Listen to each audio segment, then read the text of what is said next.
नाव्हा येथे त्रिदिनीय हरिनाम सोहळ्याची भक्तिमय सुरुवात. अंबड प्रतिनिधी.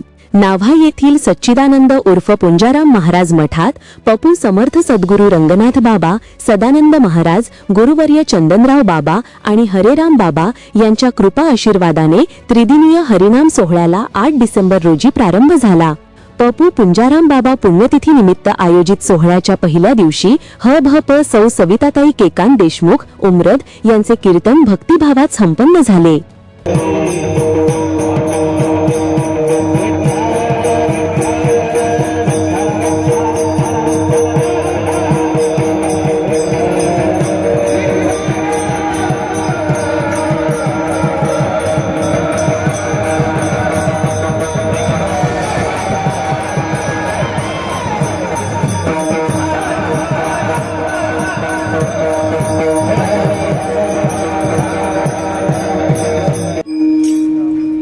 रामकृष्ण नामे हे दोन्ही साजिरे, हृदय मंदिरी स्मराकारे. आपुल्या पण करा सोडवण, संसार बंधन तोडावे गे.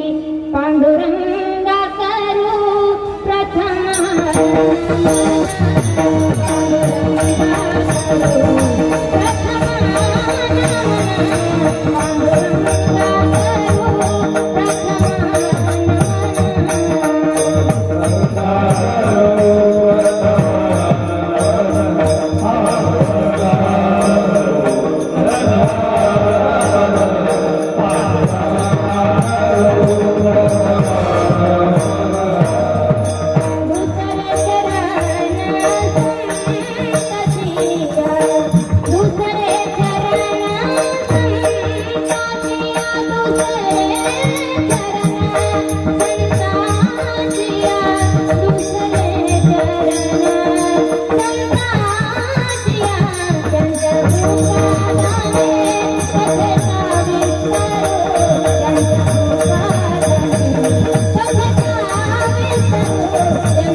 संताची अत्यंत कृपाधनी कथेचा विस्तारू.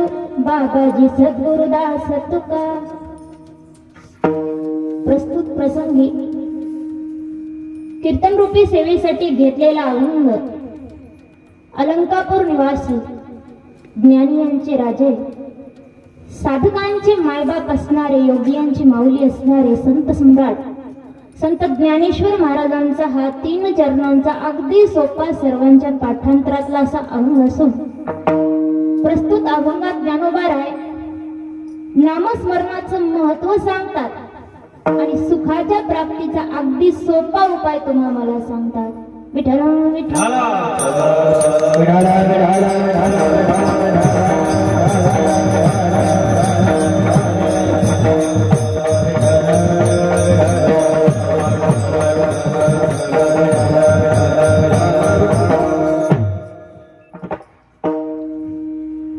प्रस्तुत प्रसंगी या ठिकाणी जी कीर्तन रूपी सेवा सुरू आहे ती कोणत्या निमित्तानं आहे हे मला सांगायला अत्यंत आनंद वाटतो की या ठिकाणी परमपूज्य पुंजाराम बाबा यांच्या पुण्यतिथीच्या निमित्ताने त्रिदिनीय हरिनाम सोहळा सर्वांच्या सहकार्याने त्यांचे जे भक्तवृंद आहेत आणि या मठाचे जे मठाधिपती आहेत हरिभक्तपरायण गोरक्षनाथ महाराज आणि सर्व साधू संतांच्या आशीर्वादाने, अनेक संतांचा आशीर्वाद आहे. परमपूज्य श्री समर्थ सद्गुरू रंगनाथ बाबा, सदानंद महाराज, गुरुवर्य चंदनराव बाबा, हरेराम बाबा, श्री सद्गुरू मच्छिंद्रनाथ महाराज आणि परमपूज्य पुंजाराम बाबा सर्वांच्या आशीर्वादाने हा ज्ञानरूपी ज्ञान यज्ञ सोहळा या ठिकाणी 3 दिवसाचा सुंदर असा आयोजित केला आहे. आणि त्यामध्ये पहिल्याच दिवसाची सेवा माझ्याकडे आलेली आहे. प्रथमतः मला या ठिकाणी सेवा करण्याची संधी दिली, मला आमंत्रित केलं, त्याबद्दल मी सर्वांचे आभार मानते. या ठिकाणी सेवेला सहकार्य करण्यासाठी, भजनाची साथ देण्यासाठी गुणवंत असे महाराज मंडळी उपस्थित आहेत. त्यापैकी जे पखवाजाची साथ देत आहेत माझे बंधूच आहेत, हरिभक्तपरायण गजानन महाराज आहेत. पखवाजाची साथ देण्याची सेवा भगवंताच्या कृपेने त्यांच्याकडे आलेली आहे. त्याबरोबर सुंदर अशी ज्यांनी सुरुवातीला चाल म्हटली तेही माझे बंधू हरिभक्तपरायण कृष्णा महाराज आणि हरिभक्तपरायण सदानंद महाराज हे गायनाचार्य आहेत. आणि बाकीही सर्व भजनी मंडळी आहेत, चोपदार आहेत, विनेकरी आहेत आणि साऊंड सिस्टीम सुद्धा अगदी सुंदर आहे. आणि आपण सर्व जे श्रोते वर्ग आहेत ते सुद्धा खरंच तुमचं कौतुक करावं तेवढं कमी आहे, कारण एवढ्या थंडीमध्ये तुम्ही आलात. या टाइमला माणसं घरी गोधडी पांघरून झोपलेले असतात थंडीमध्ये, तरी तुम्ही आलात, म्हणून तुमचेही खूप खूप आभार. आणि सर्वात महत्वाची सेवा तुमच्याकडे आहे. आम्ही सर्व कीर्तनाची भजनाची सेवा करत आहोत, पण महत्वाची सेवा आहे जे तुम्ही श्रवण करताय ना, तुमच्याकडे श्रवण भक्ती, भगवंताची सर्वश्रेष्ठ भक्ती आहे. 9 भक्तीपैकी ती म्हणजे कीर्तन श्रवण करणे आणि सर्वश्रेष्ठ भक्ती आहे, सर्वश्रेष्ठ सेवा आहे. तर तुम्ही सगळे श्रवण करताय, ऐकताय, तर मग भगवंताच्या कृपेने आपापल्या वाट्याला जी सेवा आली ना, भगवंताच्या कृपेने मला कीर्तन सांगण्याचे आहे, सर्व भजनी मंडळ भजनाला साथ देण्याची सेवा यांच्याकडे आहे.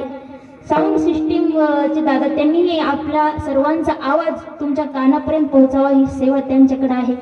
चौकदार आहेत, विनेकरी आहेत, प्रत्येकाकडे एक देवाने विशेष सेवा दिली, तसं तुमच्याकडेही विशेष सेवा दिली आहे. ती म्हणजे तुम्ही कीर्तन ऐका आणि मग आपल्या वाट्याला आलेली सेवा इमानदारीने प्रत्येकाने पूर्ण करायची. कोणीही यामध्ये बेईमानी करायची नाही. आता आम्ही तर कोणी बेईमानी करत नाही, पण बसलेले तुम्ही जास्त तुमचं महत्व आहे.